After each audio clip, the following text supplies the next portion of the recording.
Ту теккен тобықтының қолбасшысы,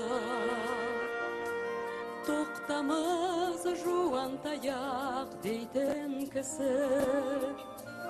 Жақыны жамағайын сол кісінің, бар екен кебек деген бірінісі.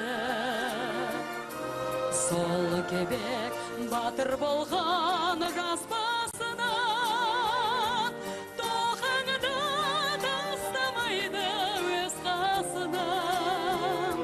Өзі жас болса дағы жан отты деп, сыйлапты артық көріп жолдасынан. Сол кезде еңлік деген ару болған, келетін сағынуда жану қолдан. Кебекте мәңгі сырлас серік таппай, ағадал махаббатқа зәру болған. Сәлеметсіз бе?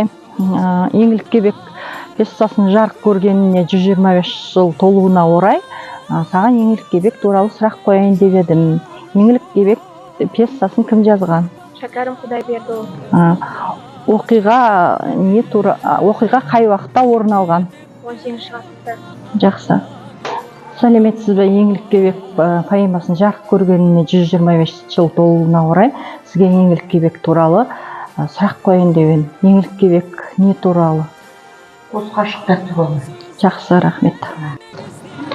Сәлеметсіңдер ме, балалар? Еңлік кебек пьесасын жарық көргеніне 125 жыл толуына орай сендерге еңлік кебек туралы сұрақ қояйын. Еңлік кебек қай уақытқа дейін кездесіп жүрген?